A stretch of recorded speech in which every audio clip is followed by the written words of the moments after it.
Chris Raible, I've heard a lot about you. I'm just thrilled to meet you.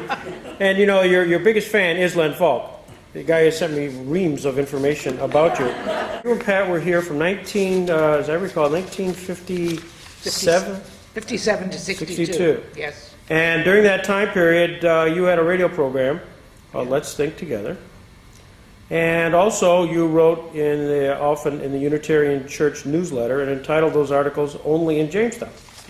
You commented, with regards to your fellow Unitarians, how usually the talkative Unitarians often are tongue-tied when they speak to the minister after service. If you wish to indicate your interest in the sermon, these opening sentences are suggested. Take note. 1. I enjoy that sermon every time I hear it. 2.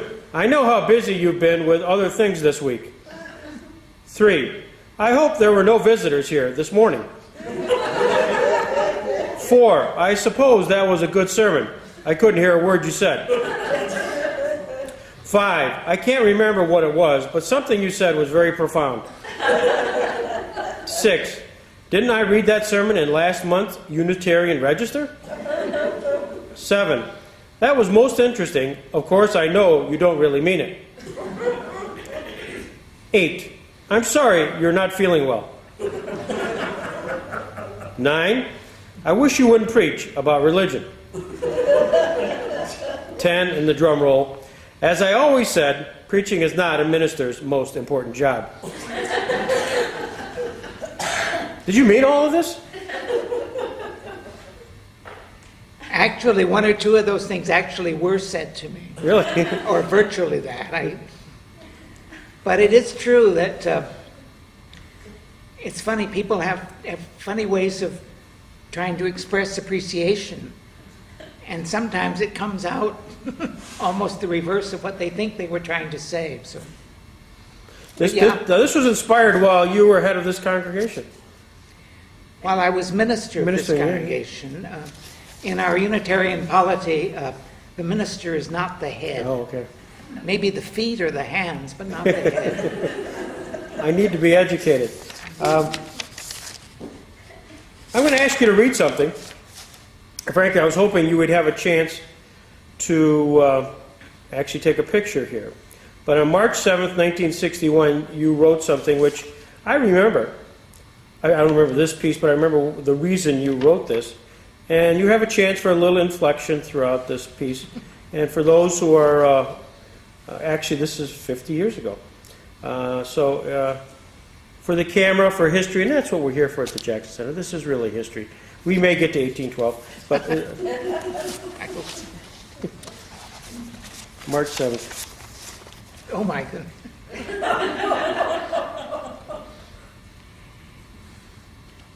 In 1961, there was an attempt to tear down the old City Hall, which some of you may remember. Is it still here? Is the building gone? It's gone now. And I found myself mulling about this and wrote a poem which I'm sure I've never read since. Built in days beyond recall stands our stately City Hall. Summer, winter, spring, and fall, our well-seasoned City Hall. Solid stone with tower tall, a mighty fortress City Hall. Aesthetically it may appall, still it serves as City Hall. The mayor has sent out a call, we must replace our City Hall. Prove that Jamestown's on the ball by building a new City Hall.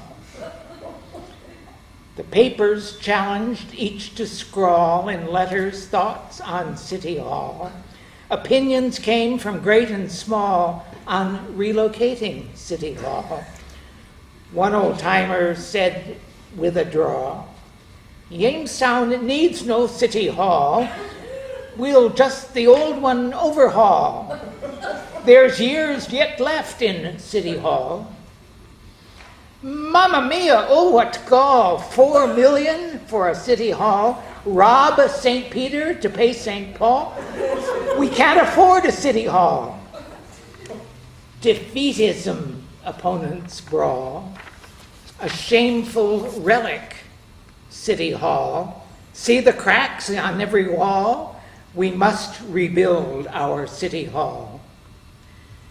We don't demand a great Whitehall, just a simple City Hall. Efficiency we could install with a modern City Hall. Polls on polls begin to pall about the needs of City Hall. Perhaps this storm is just a squall. Weatherproof the City Hall. The more we talk, the more we stall, preventing a new City Hall. Must we let the old one fall to get a better City Hall? One fact emerges above the brawl. To progress, we cannot crawl. We must have support of all to improve our City Hall.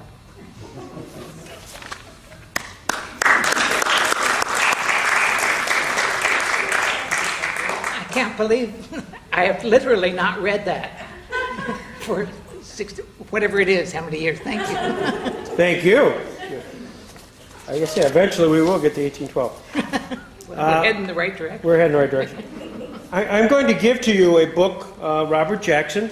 And Robert Jackson, you were telling me outside you had a little bit of a personal story, family sort of relation. Only slightly, but all right. I'll take it. So why don't you repeat that? Well, I'm old enough to remember the newsreels of the World War II and just afterwards. So remember the Nuremberg trial newsreels and knew of Jackson then and had enough interest in politics in my teens that as a liberal Democrat was really a great admirer of Jackson, supposedly, when he was Attorney General, whatever. But by then he was, of course, on the Supreme Court. I had an older foster brother, really, who was a labor lawyer, a later professor at Cornell, who was a labor lawyer for Walter Reuther in the United Auto Workers. And in about 1951, as a labor lawyer in Detroit, he actually argued a case before the United States Supreme Court. The only reason I remember it is how proud my father was that we had a family member who was arguing a case before the Supreme Court. I have no idea what the case was. I'm not even sure whether he won or not. But I do know it was back in the court of Jackson. And it was an added sort of reason that when we moved to Jamestown in 1957, Jackson's name was sort of familiar to him. I had no idea he was from Jamestown. What was your foster brother's name? Kurt Hanslow, Hanslowe, from Austria originally, joined our family in 1940, but that's another whole story. That's Kurt, K-U-R-T? K-U-R-T, right. I will get my people on this. I will get you the answer to your question. You've given me enough. You've given me enough so that we can do that. The other thing I want to, and this is open. This is a jump ball here. Robert Jackson's secretary for many, many years was Ruth Sternberg, and I understand she was a member of the congregation. And do you have any recollections of her? Since you mentioned it a few minutes ago, I've been trying to scratch my head and remember. I remember Ruth Sternberg as a person. I remember her regularly in church. I remember her general conversations with her. I have a feeling she served on our board for a little while, but I can't think of a specific, alas, incident. Pat, do you remember anything specifically about it? We have such warm memories of a congregation. I was early 20s, really, when we came here, of a congregation that was so welcoming and so encouraging and so enthusiastic that sort of picking out individuals is rather hard because it was sort of just so right out of school, such a gratifying kind of place to be and a very nourishing place to be. And Ruth was very much part of that, but I can't be specific. Yes. Yeah, Ruth was very shy. Shy? Yeah. Shy, was she? Practically talked to no one. You really had to approach Really? her to get a conversation. Yeah, I want you to look in your archives. If she ever wrote something on her time with Robert Jackson and stuffed it in the Unitarian Church archives. That's my dream. It's sitting there. I love it. Historians always want to dig in and find those pieces of paper. Well, we're going to answer that question on the Supreme Court. Before we do get to 1812, because we're getting closer, you obviously spent a great deal of time studying William Lyon Mackenzie, Yes. and you worked for years and continue to work on various projects. Is his house haunted?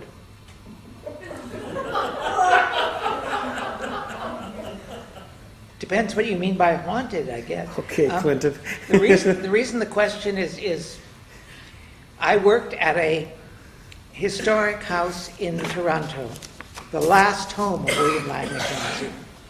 Mackenzie was the first mayor of Toronto, and he went through all kind of stuff that we can talk about if you wish, but in the years before he died, a whole group of people were such admirers of him that over 3,500 of them gave money and bought a house for him to retire to.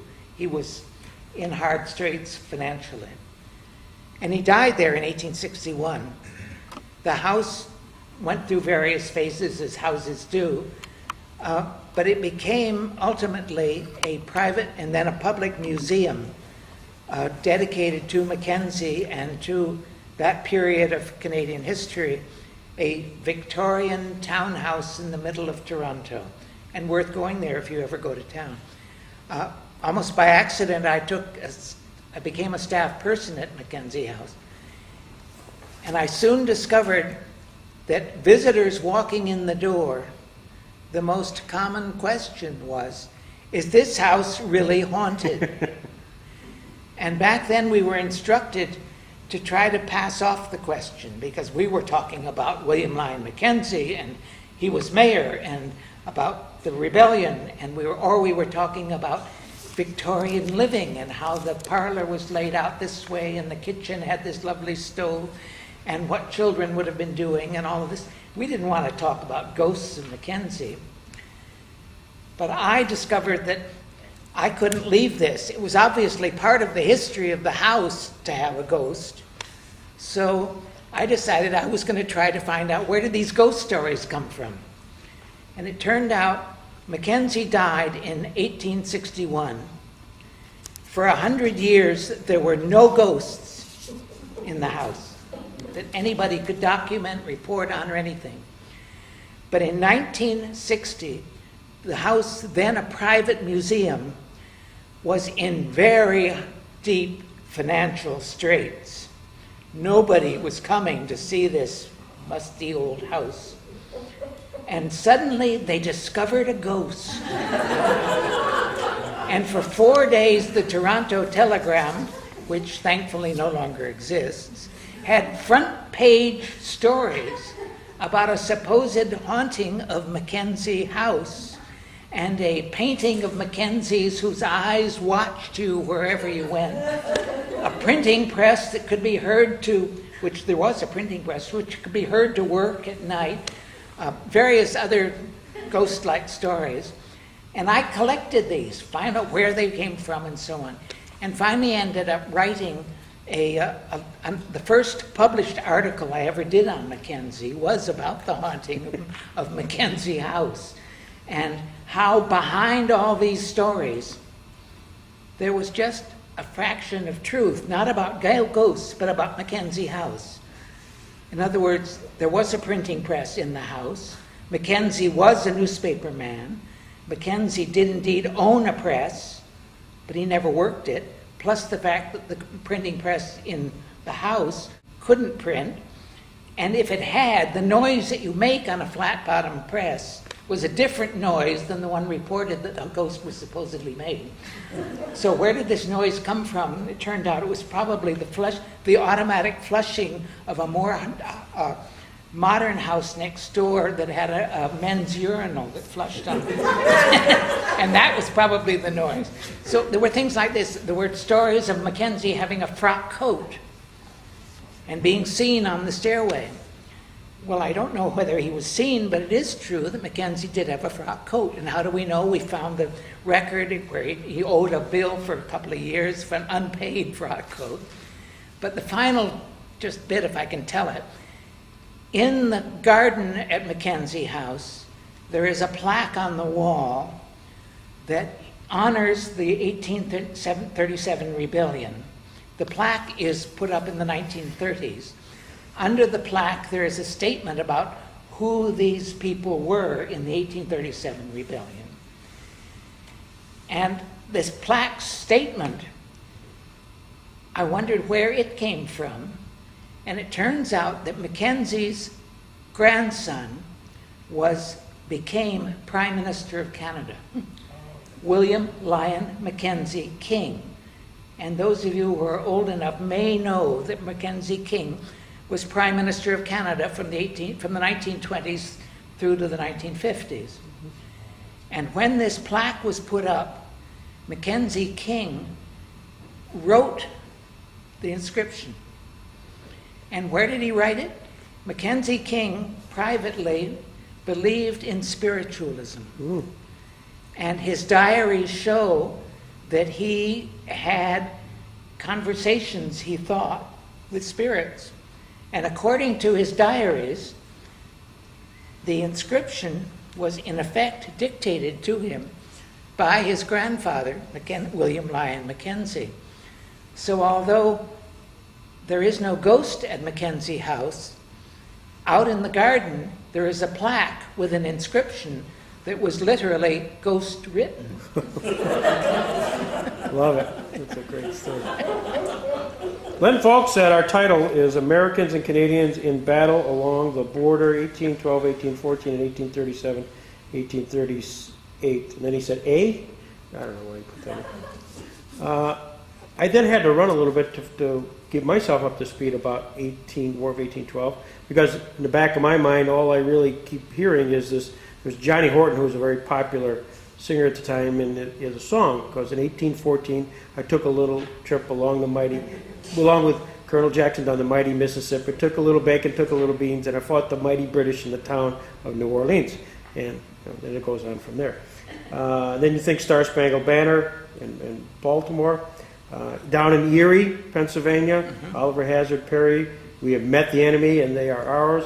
You know, those are sort of the 1812 pieces, and of course Washington burning. Those are the images from an uneducated person like myself. Well, you're doing very well. Yeah. Now tie in, I guess, why your interest in such a battle, which the War of 1812, again, I'm using a little Wikipedia intro here. The War of 1812 was a military conflict fought between the forces of the United States of America and those of the British Empire. The Americans declared war in 1812 for several reasons, and then they list them. And what's your sense of all this, and why you're interested? I'm interested in part because, along with American historian Alan Taylor, I'm interested in what are known as borderlands. Mm-hmm. And that is, we tend to draw boundaries, and we are aware of boundaries between things.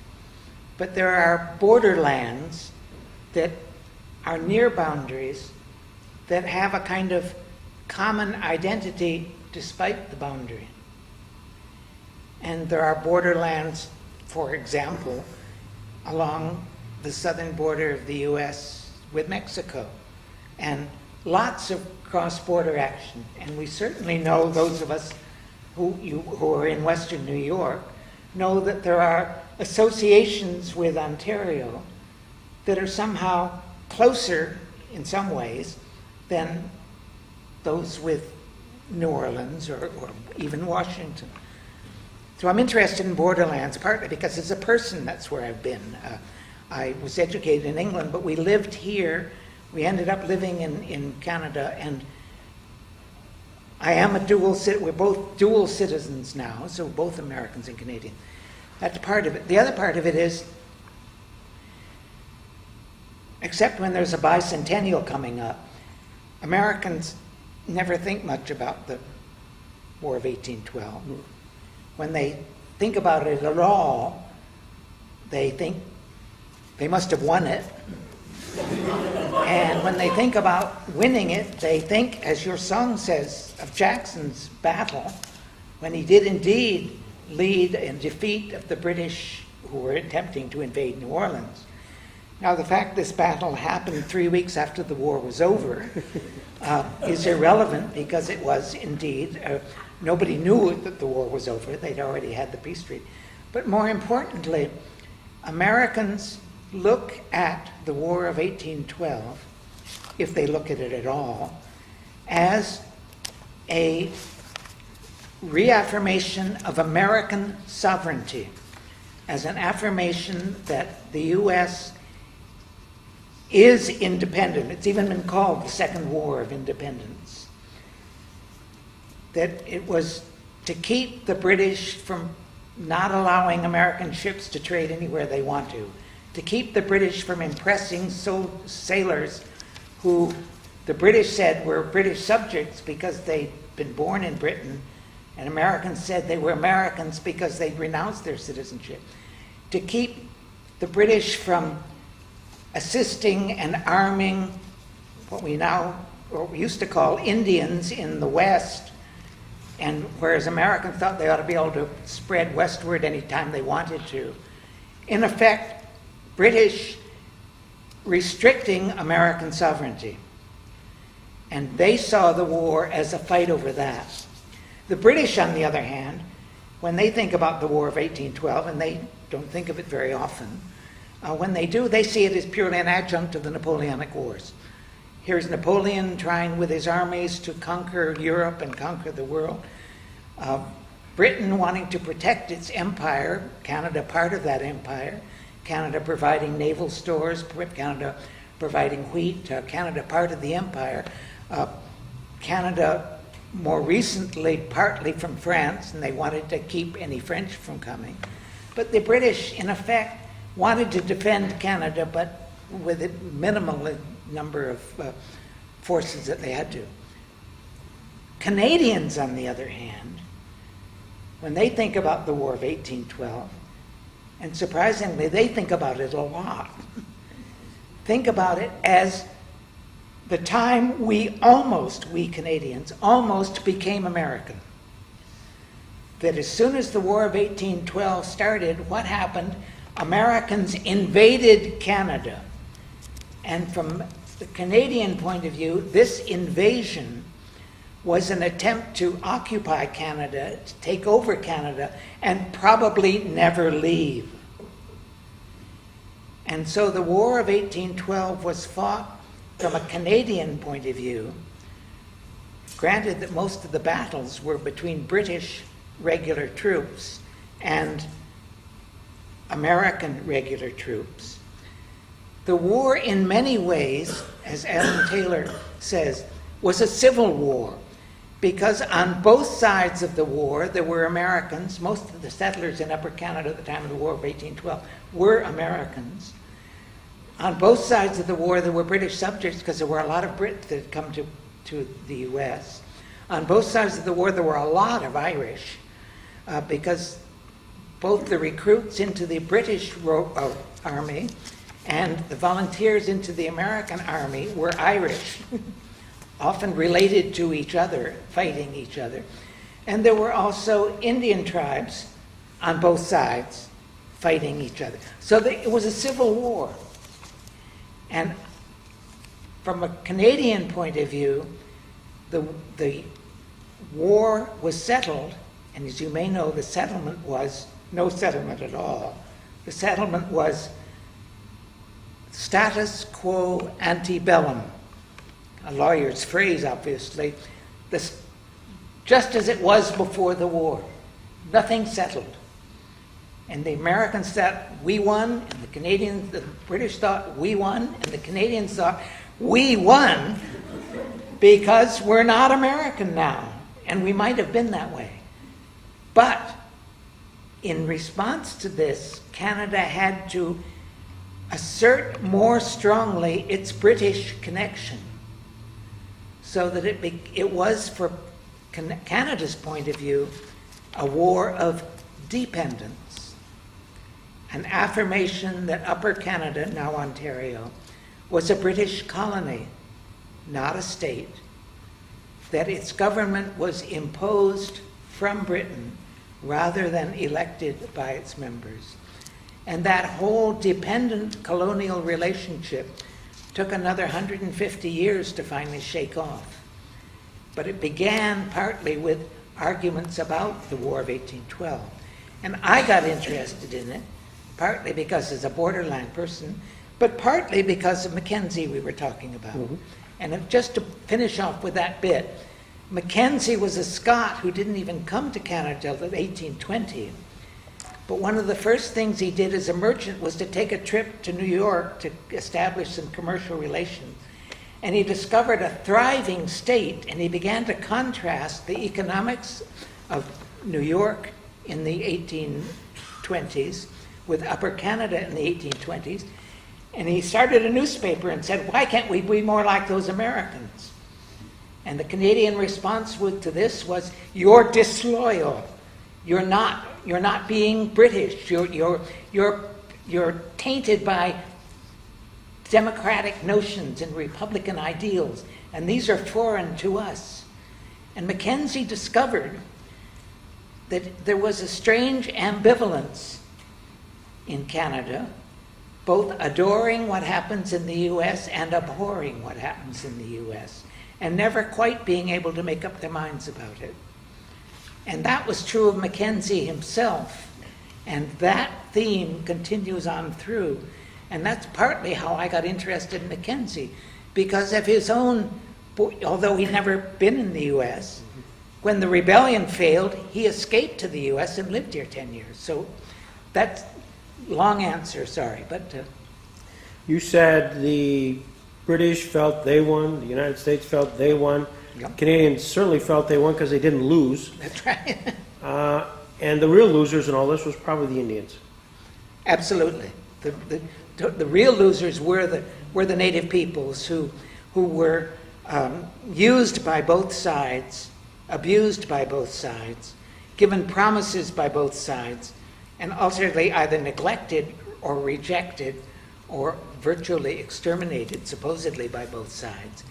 The Canadian record on the treating of native peoples is, if you can say so, perhaps slightly better, but only slightly. They didn't normally attempt to exterminate them. On the other hand, there weren't as many Indians there to threaten them. But yeah, the native peoples were certainly the losers of the War of 1812. And indeed, it was the last sort of combined, united attempt by native tribes to work together to establish their own Indian territory that would genuinely be theirs. When I cross into Canada, I usually use the Lewiston-Queenston Bridge. Right. And when I go over there, there is I don't want to say an obelisk, but there's a huge statue. And I never paid any attention to the fact that that was a major battleground there, the Queenston area, until I really read this. And was that part of your studies as well? Sure. Laura Secord and stuff like that? Well, not Laura Secord so much as General Brock. Okay. Do you know the Brock Monument? How many have you? Okay. Then you go across and you see this monument and you wonder why it's there. In October 1813, the first real battle of the War of 1812 was fought at Queenston, when Americans had already been defeated way out at Michilimackinac or Mackinac, where a group of British took over the fort there before the Americans even knew there was a war. The Americans were defeated at Detroit, but Brock and British troops and Indian allies scared General Hull into thinking there was going to be an Indian massacre, so he surrendered and there was no real battle. So the first real battle was at Queenston. American troops assembled along the eastern shore of the Niagara River. And who were those troops? They were regular troops, and there weren't very many of them, nothing like as many as the Americans hoped they would have, and a number of militia, most of whom were from western New York, including some from Chautauqua County. And Helen McMahon's book on Chautauqua County history says that the very first militia to invade Canada at Queenston in 1812 were Chautauqua County militia. Really? The first, not the first soldiers off the boat, but the first militia people off the boat. So, obviously for that reason, but the battle at Queenston resulted in a total defeat of the Americans. There were 835 Americans captured, over 100 Americans killed,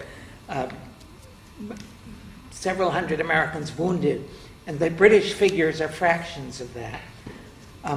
And more importantly, General Brock, who was the Canadian leader of the battle, as soon as the war started and the Americans had already captured Queenston Heights, led a charge.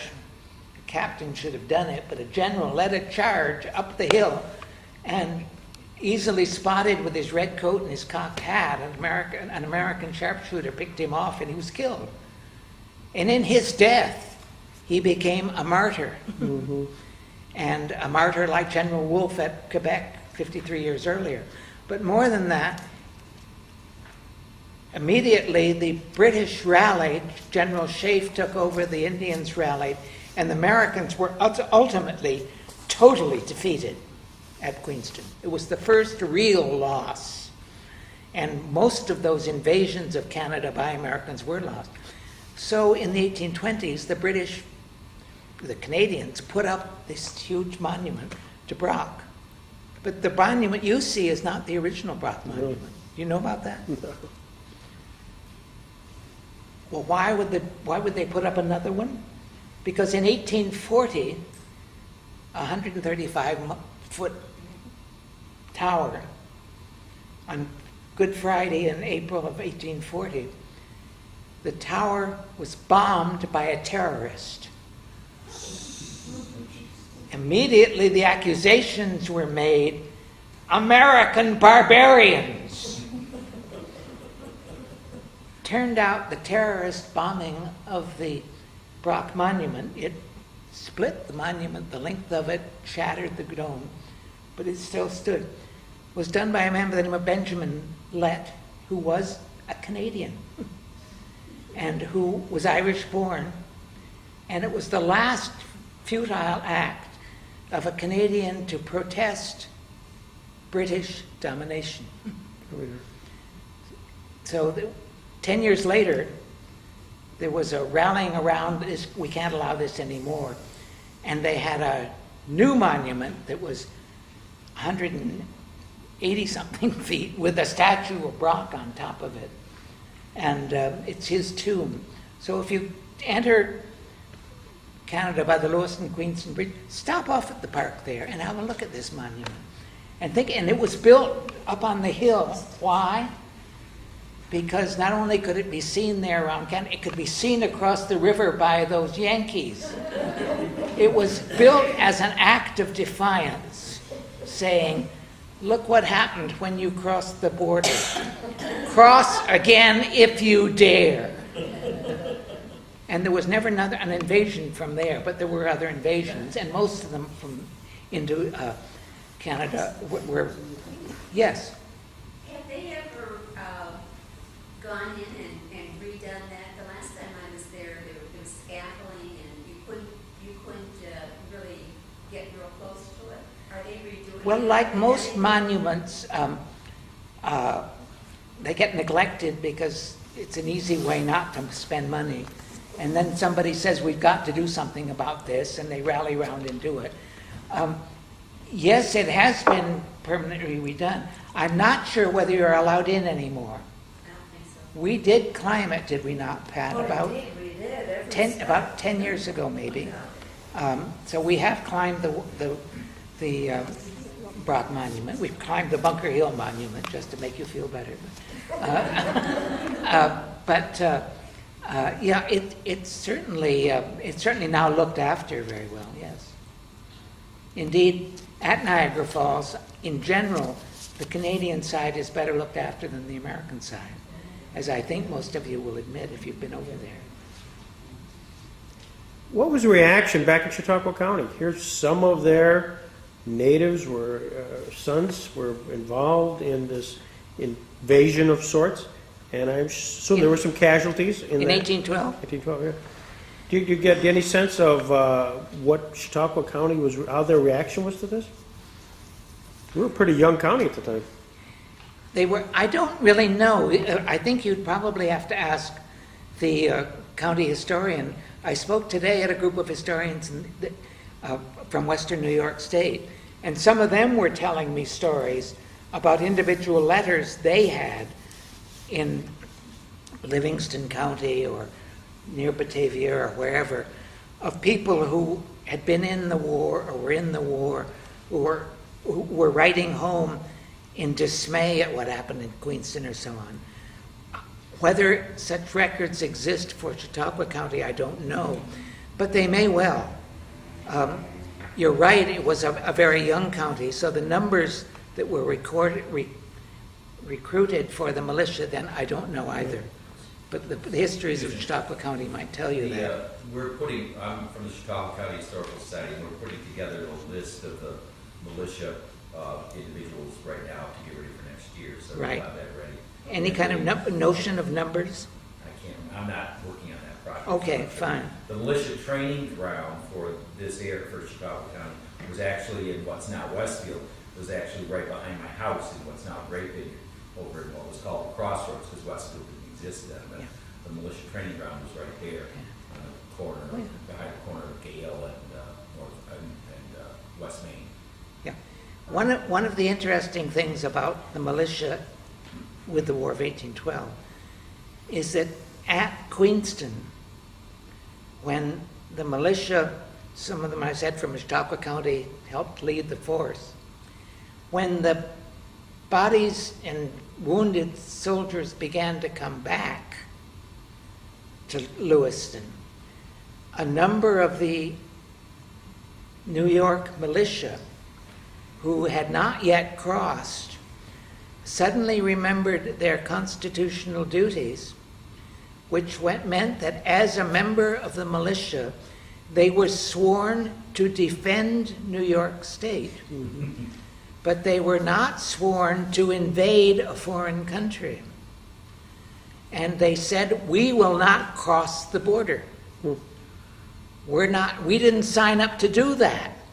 Now, the fact that all this, these wounded soldiers and others were coming back, I suspect may have given an extra energy to that denial. Yeah. But it's certainly true that several hundred New York militia refused to cross because they said, we're defending, we're not attacking. And whether there were any Chautauqua County people in that, I don't know. But I would suspect there might well have been.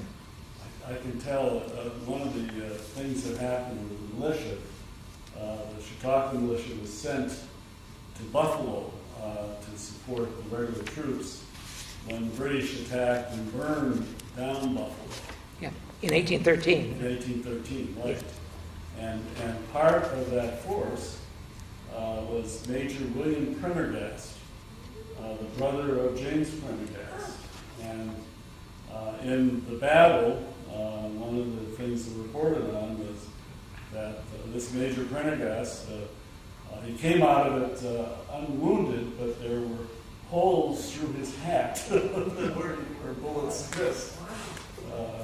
And that basically a lot of them, the British came and they thought they were going to go across the river and attack, but the British came first, and they were disorganized and demoralized, and they simply just sort of filtered back. They just left and said, there's nothing we can do. We went back to their farms. Prendergast did, yeah. Prendergast and the militia members. Those invasions, I mean, we hear so much about, maybe we don't hear that much. Canadians know a lot about invasions of Canada. They sometimes forget that there were invasions from Canada to Buffalo, to Black Rock, to Niagara, and places. And the leader of some of those invasions turned out to be a man by the name of William Wilcox, who was a Canadian who had American sympathies and ended up leading an American force for, in other words, like Benedict Arnold, he switched sides and ended up defending the U.S. as a Canadian, and indeed leading American raids on Niagara and burning towns and all that sort of thing. One of the more effective of the American forces who were doing the invasion turned out to be a group of Canadians who had switched sides and were in effect traitors. And so this part of this whole Civil War thing, which side are you on? There's even a case of an Irishman killing someone and discovering it was his brother he'd just killed.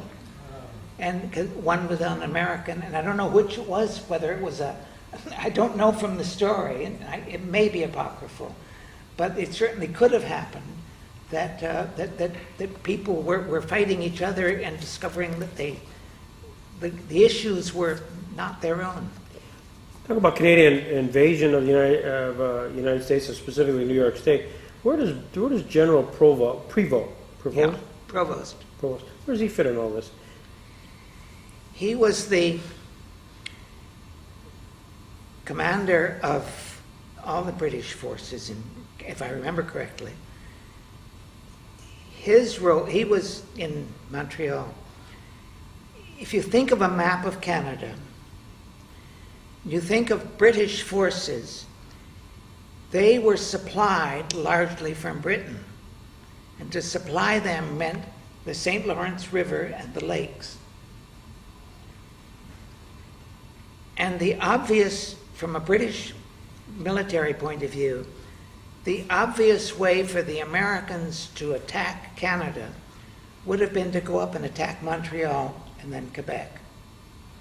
Because if they could do that, they could cut off the flow, and anybody west of that would have no supplies and would have to surrender. And that's what Prevost tried to do. Whereas Brock was an activist and said, no, the only way to meet this was to go out and charge and hit them. And there were conflicts between Prevost and Brock as to how do we manage this. The crazy thing is that the Americans were afraid they didn't have the power to strike Montreal, although they planned a thing for it. So they were going to pick off the western ones first, and that was the kind of rationale. There was also another peculiar thing about it, is that because of these supply lines, British troops were being supplied, that is, fed, in Canada, often by food supplies, namely meat, coming from northern New York. And there were people who didn't care about the war who were selling across the border. And there was at least one man in, let me get it right, I believe Oswego, who was making so much money and was a popular supporter of Jefferson that there was a kind of a private deal that they wouldn't do this more eastern, from an American point of view, invasion, because that would interrupt his private ways of making money across the border. So there are strange things that happen at borders, and ways that people don't think about national identities, but think of how they are going to profit. Funny how that's the way it used to be. We talk about NAFTA for a while? All right. No. Len wants us also to talk about 1837, 1838, which I know zero. So, All right. what was that about? Well, we're jumping 25 years. In to jump from 1812 to 1837, it means jumping over what? The Erie Canal, the Missouri Compromise, Jacksonian democracy, all those things that you know a little bit about. But it also means, from a Canadian point of view, jumping over the fact that with the War of 1812, the British government tried to close down American immigration into Canada. They didn't succeed, but they resisted it and opened it up to British immigration. The British had excess population. It was called redundant population after the Napoleonic Wars, and they were happy to ship as many of them over to across the Atlantic, and a lot of them went to Upper Canada. So by 1837, Canada had become much more British. And by this time, there was a movement in Canada. The colony was a colony, as I suggested, untainted by democracy and all that kind of nonsense. And yet there was an attempt, reform movement developing in Canada, attempting to bring more local rule to Canada. And they tried various things. Mackenzie was a great leader of that, not the only one by any means. But ultimately, in frustration in 1837, Mackenzie launched an armed insurrection attempting to free Upper Canada from British colonial rule. And it was called the 1837 Rebellion because it was an utter fiasco. If he'd won, it would have been called a revolution, of course. But he lost, and he lost miserably. It was ill-fated, ill-planned. It was as bad as those American invasions of Canada. It just didn't work out at all. Mackenzie managed to escape with his life to Buffalo and ended up living in New York State for 10 years, was in jail for violating the neutrality laws and all of that. But the rebellion was an attempt to free Upper Canada. At the same time, there was a rebellion in Lower Canada, which we now call Quebec, and a bigger one and tied in with French concerns over there. But both of those rebellions were put down, and by their being put down, again, Canada reaffirmed its British connections and reaffirmed its non-American connections. But at the same time, even those rebellions, the year after the 1837 rebellion, a lot of Canadians escaped as refugees to New York State, and a number of them ended up joining what was called the Hunter Patriots, which was a lodge modeled after the Masonic order, secret signs and symbols and handshakes and levels of membership and all that. Perhaps 100,000 people along the border, sworn by their secret oaths to free the North American continent of British rule. And they attempted a series of invasions, most of them from New York State or some from Michigan, attempting to reignite the fires of rebellion. If only an armed force could get into Canada, then all those oppressed people would rise up in support. Well, true that many of the people were oppressed, but they weren't that oppressed that they were willing to suddenly risk their lives for it. And so these invasions, or border incidents as they're often called, the last two, one at Windsor and one over at Prescott, Oswego, a number of people killed, captured, and it was in one of those invasions that somebody from Chautauqua County ended up taking part of and was captured and all of that. Do you know about him at all? A man by the name of Linus Miller, who was a law student with Seward when Seward was an attorney acting for the Holland Land Company with his offices in Westfield. And Linus Miller, who was from Stockton, I think,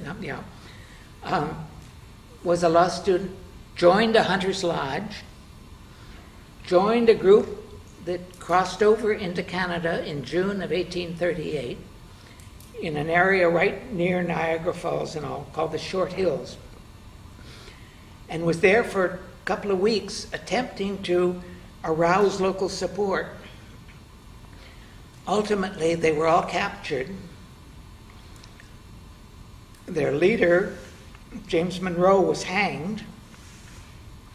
Linus Miller was tried for treason and was sentenced to death, and then was, instead of being hanged, his sentence was changed to transportation, which meant that he was shipped off to Van Diemen's Land, a prison colony on the island of Australia that we now call Tasmania.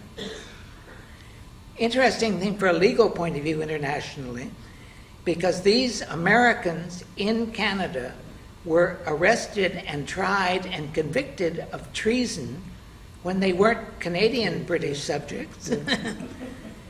And yet the United States was not at war with them. The American government, Van Buren, wanted no part of a war with Britain. He was doing everything he could to stop all these.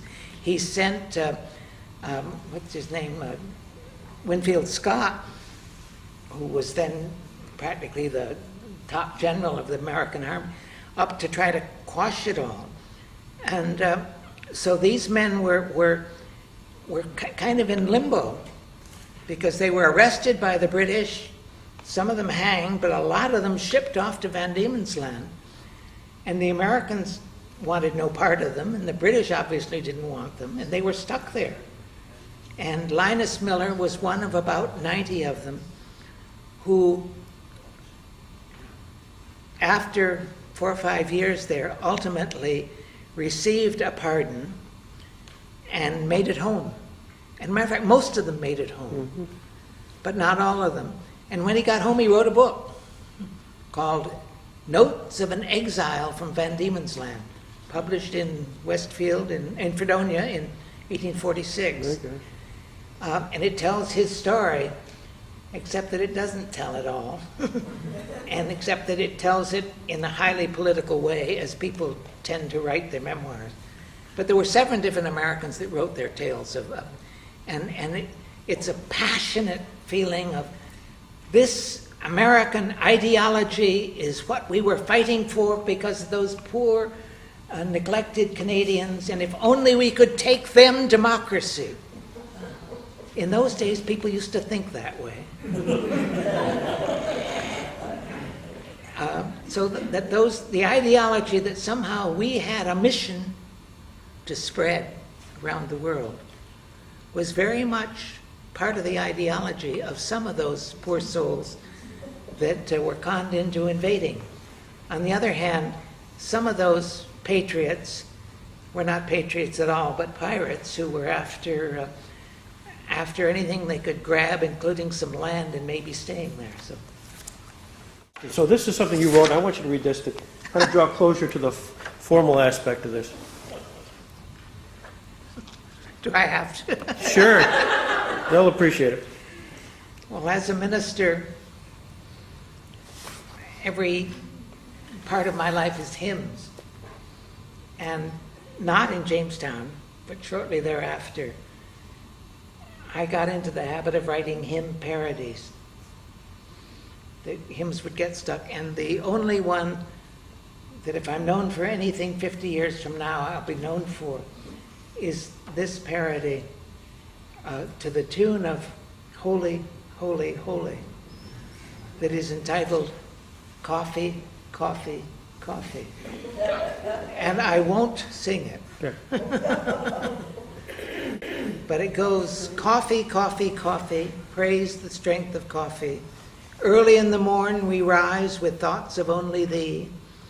Served fresh or reheated, dark by thee defeated, brewed black by perk or drip or instantly.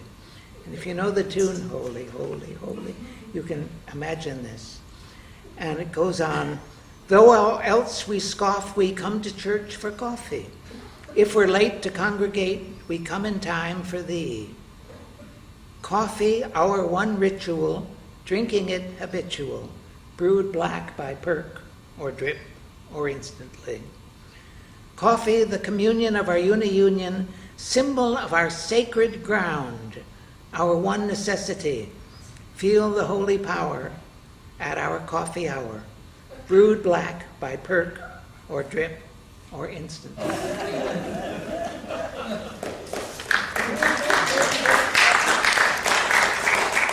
You guys have a sense of humor. Closing words on this particular one that I pulled off that said, why did the Unitarian Universalist cross the road? To support the chicken in its search for its own path.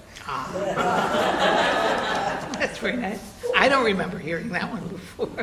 This is outstanding. And so, Well, thank you. It's extraordinary to me for not only to be back in Jamestown, but to realize that even silly things written 50 more years ago are remembered, A, and B, even today, somewhat appreciated. So thank you. well, thank you.